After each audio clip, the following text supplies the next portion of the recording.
What's up, everybody? It's been a minute since I posted a video. I've taken a couple days off just because I've had a lot of doctor's appointments and stuff. I finally had my first rheumatology appointment and tried to figure out if it is actually lupus that I have or not. And the doctor, all he said was that because I had rheumatoid arthritis when I was a kid, and I was prescribed Enbrel at one point, that the fact that I was on Enbrel, when the doctors do the blood test, it can show the inflammatory markers for lupus. But about 5 or 6 years ago, what that doctor wouldn't know is that I had got blood work done when I first got health insurance. And I told him I was in pain. I had rheumatoid arthritis when I was younger. And they said, oh, no, you don't have it anymore. You have osteoarthritis from all the damage that the rheumatoid arthritis caused. But it was probably gone away since you got it at such a young age, which would be 4.5. So the current rheumatologist that I saw, whose name I'm not going to mention because he wasn't very cool for one, and he wouldn't let me videotape any of the procedures, so I will not be giving this clinic any free publicity. But that being said, he never told me if it was lupus or not. I told him the symptoms I was experiencing, which are much more similar to the symptoms of lupus than rheumatoid arthritis, which I know because I suffered from rheumatoid arthritis very severely at a young age. So, but anyway, the doctors have put me on a new medication called leflunomide, which is also known as Avara, and I'm pretty nervous about taking it because of some of the side effects, but I'm also hopeful because it should help my arthritis and help my eye so I can get my surgery done. So that's just a little update on that. But now that that's done, I stopped by doctor's orders, and I have been trying to make my own concentrates because I feel they are overpriced. Not way overpriced, but overpriced, especially for me now that I'm on more of a budget, now that I'm not working. So I picked up some hash. I tried turning some of it into concentrates. It was some Ingrid hash, and Ingrid happens to be one of my favorite indica strains of all time. I can never find it anywhere except for River City, Phoenix, and I swore I would never go there again because of how rude they were. So luckily Doctor's Orders has Ingrid hash. So it doesn't quite smell the same as the Ingrid flower. It has usually the Ingrid flower has that real nice cheese smell. But we're going to get down on some of this bubble hash and see how it goes. I'll try to throw some pictures and all that stuff in as well. But let's get down on some of this Ingrid hash and see how it helps my back and my nausea, because I'm still reducing the amount of opiates that I'm on, so I'm still experiencing light withdrawals.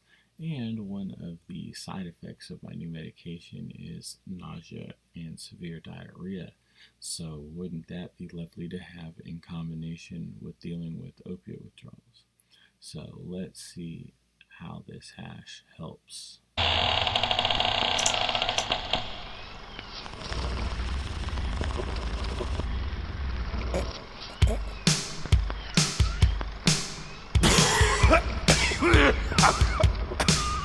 I was working in the lab late one night when I heard the gurgle of a water pipe.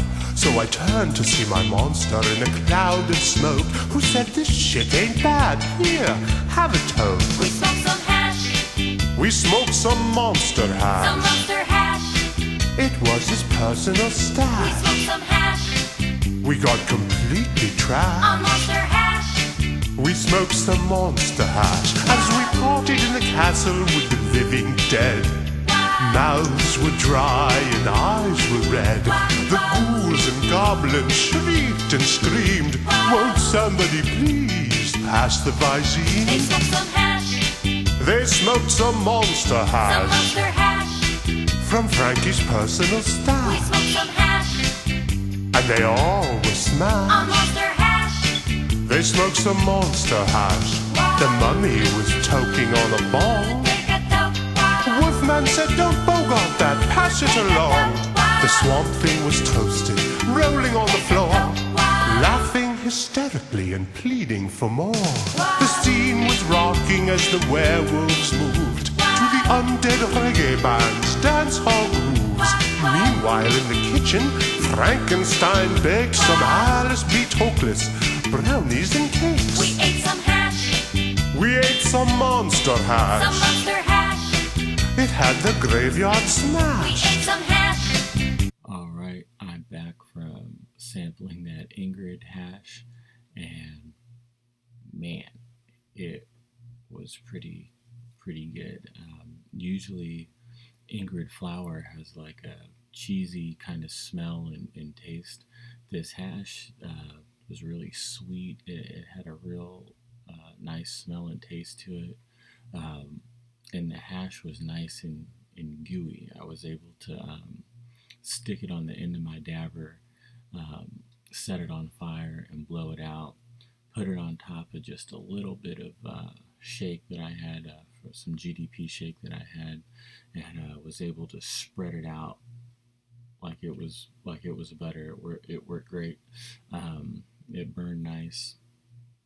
Caught on fire a few times on me while I was smoking it, but I always consider that a good sign, even though you do lose a little bit when it catches on fire like that. It does kind of make you proud to be smoking some nice oily hash. And for the price, for that Ingrid hash only being 15 a gram compared to concentrates like Shatter being 35 a gram, it's a good value in the sense that I'm smoking the hash instead of dabbing it, so it's helping a lot more with the pain. Like, it did a really good job with my upper back pain and nausea that I was experiencing, and it actually made my lower back sore, which I'm thinking is a good thing because it had been so tight this morning. So I'm thinking my back just kind of loosened up, and it's just a little bit sore. And to me, that kind of makes sense. If the muscles were tight for a real long period of time, once they loosen up, they're going to be sore for a minute. So hopefully that won't last too long. Um, but all in all, I'm thinking that going the hash route might be just more cost effective than going the shatter route. Even though when it comes to sleep and appetite, oh, excuse me, sleep and appetite, dabs win hands down. And with the new medication I'm on, appetite loss is another one of those side effects. So I'm already experiencing appetite loss and have lost more weight than I wanted to. So now we're throwing another medication on top of that that's going to have even add more to the appetite loss scenario. And with this hash being as good as it is, helping with the pain and my anxiety and all that stuff, that was I wasn't too anxious before I started this, but I feel definitely a mood enhancement, even though I didn't really need one. But all that being said, it's still not knocking me down, putting me to sleep like I need it to.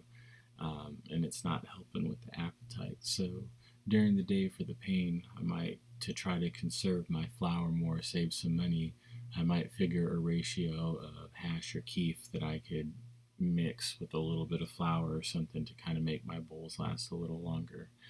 But it was definitely a nice treat, if nothing else, that that Ingrid hash. One criticism I do have, though, is I tried pressing it.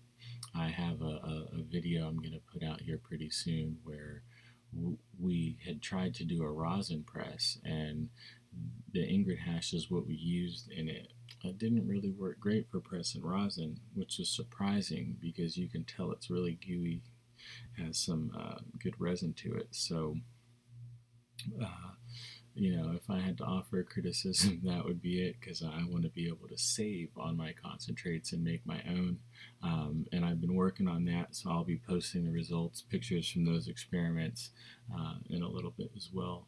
But thanks again for watching, and definitely go get some Ingrid hash from doctor's orders, but don't buy it all, because I need some too.